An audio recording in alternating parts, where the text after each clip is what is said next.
The Claremont Institute is an American conservative think tank based in Claremont, California. The mission of the Claremont Institute is to teach the practical application of the principles of the American founding to the next generation of conservative leaders, and to build them into a community dedicated to preserving constitutional government. To this end, the Institute seeks to establish a limited and accountable government that respects natural law, private property, promotes a stable family life, and maintains a strong national defense. The Institute's work is national in scope, but it also gives a special emphasis to the problems of California, where it is based. History. The Institute was founded in 1979 by 4 students of Harry V. Jaffa, a professor emeritus at Claremont-McKenna College and the Claremont Graduate University. Although the Institute has no affiliation with any of the Claremont colleges,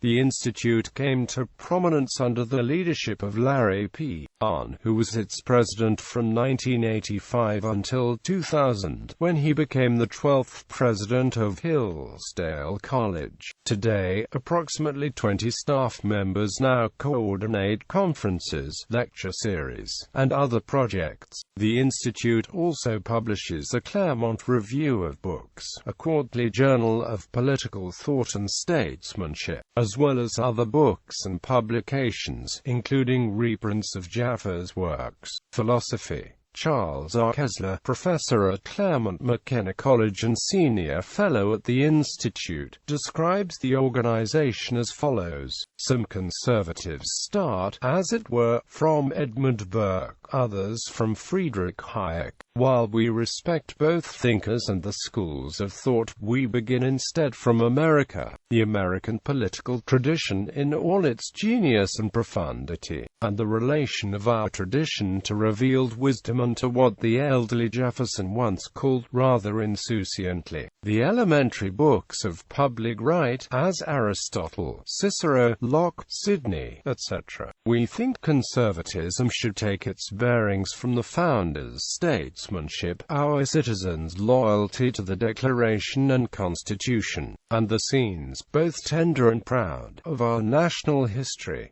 This kind of approach clears the air. It concentrates the mind. It engages and informs the ordinary citizen's patriotism, and it introduces a new, sharper view of liberalism as descended not from the French Revolution, the Industrial Revolution, nor Abraham Lincoln, but from that movement which, a century ago, criticized George Washington's and Lincoln's Constitution as outmoded and, as we'd say today, racist, sexist, and anti-democratic. The progressives broke with the old Constitution and its postulates, and set out to make a new, living Constitution and a new, unlimited state, and the Obama administration's programs are merely the latest, and worst, installment of the purported evolution. The Institute's guiding text is the Declaration of Independence, and especially its central proposition that all men are created equal and are endowed by the Creator with certain unalienable rights. Atypical for U.S. conservative organization, members of the Claremont Institute tend to reject the constitutional philosophy of strict constructionism, and it often publishes material that is critical of conservative strict constructionists such as Robert Bork,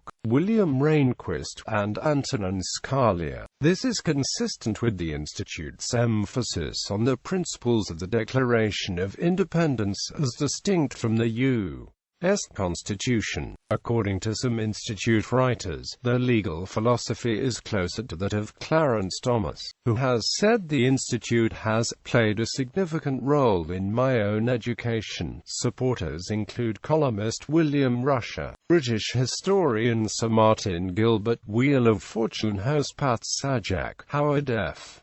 Amundsen, Jr., and the late Sonny Bono. Many of the Institute's scholars are students of the teachings of Leo Strauss, including Harry Jaffa, who studied with Strauss.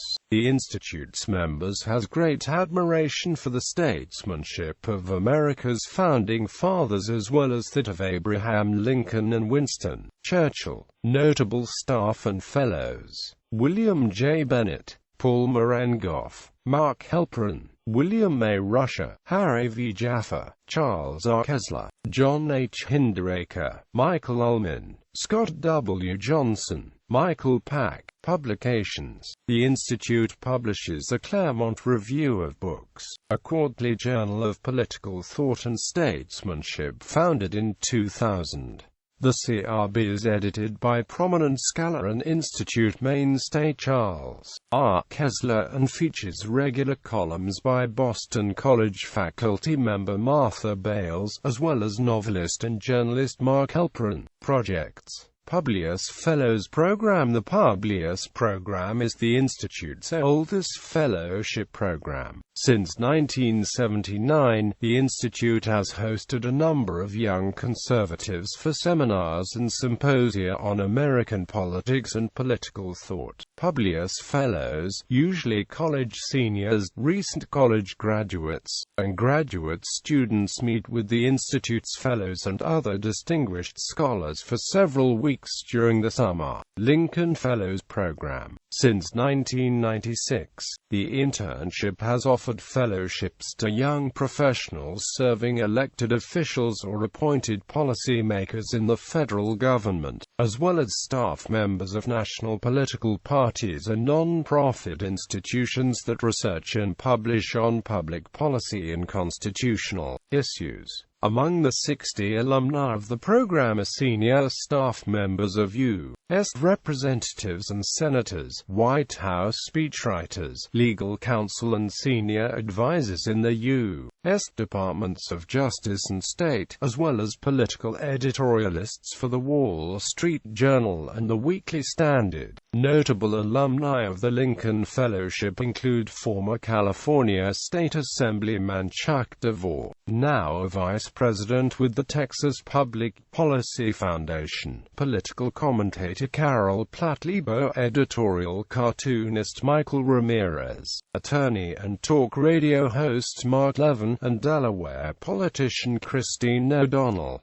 Ronald Reagan Freedom Medallion. 2010 Nevada Senate candidate Sharon Angle received the Ronald Reagan Freedom Medallion from the Claremont Institute in 2004. Debates with Ludwig von Mises Institute. The Ludwig von Mises Institute is one of Claremont's most frequent sparring partners among conservative think tanks. Though both hold similar positions on many moral and economic issues in general, the two are substantially different in other aspects of the respective political philosophies. The two differ radically in their opinions about Abraham Lincoln and have engaged debates about whether Lincoln should be embraced or shunned by conservatives. This controversy over Lincoln's significance to conservatives predates both think tanks, and encompasses Jaffa's debates on the subject with National Review editor Frank Maurer and scholar M. E. Bradford. In 2002, Jaffa debated Thomas DiLorenzo, a senior fellow at the LVMI, on the merits of Lincoln's statesmanship during the American Civil War.